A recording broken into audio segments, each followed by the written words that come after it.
think that's the biggest thing is like, especially with women that I see, is just like the overtraining side of things. And like I went through that myself. I actually had to stop CrossFit myself because I went so far that I got injured and I was forced to stop, right? So that is one of the biggest things that I see. It's more so just the under recovering and the feeling that we need to, do more and do more. And that's where, if a little bit is good, then more is better. And it's kind of just like switching that mindset when it comes to both nutrition, but also training and also everything else like within your lifestyle.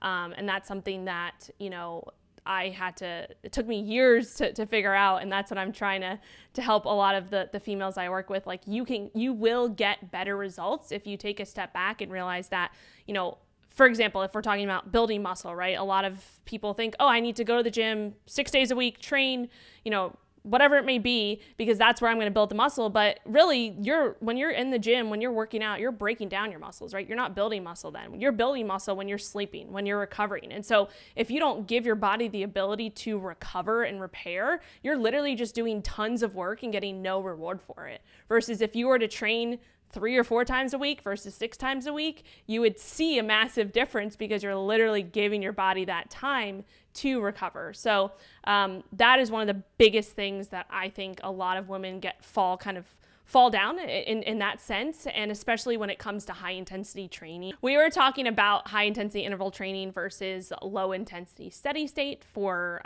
fat loss specifically, and how, and this is something that, I learned in grad school actually about, EPOC, right? After you're doing a high intensity training, you're going to quote unquote burn more calories afterwards. So that's why HIIT is so amazing.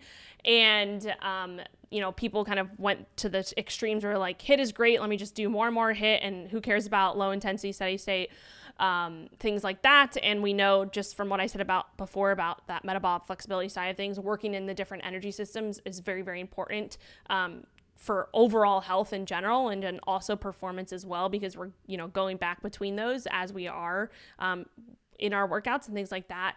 But he basically said that, the amount of calories that we would burn in that extra kind of EPOC range is just very, very minuscule compared to the low intensity steady state training. And in my personal experience, especially over the last few years with myself and clients, I've gone way away from high intensity or HIIT training, and only using it, maybe once a week to be able to work in that energy system, work in that anaerobic system and push that a little bit. But when we're talking about fat loss, I found that just focusing on overall movement, steps, maybe doing some like getting on the treadmill and doing an incline walk, keeping your heart rate, around a certain range where you're in that lower intensity, maybe like 120 to 140, staying there for a little bit of a while, can really help with facilitating that recovery and getting you more into that parasympathetic state, right? Versus that sympathetic,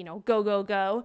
I think a lot of people have an issue and have trouble getting into that rest and recovery mode. And so we know that LIST can actually facilitate that and kind of, kill two birds with one stone, so to speak, in that sense, versus, running yourself into the ground with HIIT training, and getting very, very little return. And if not, maybe just pushing things more to the other side where you don't want it. So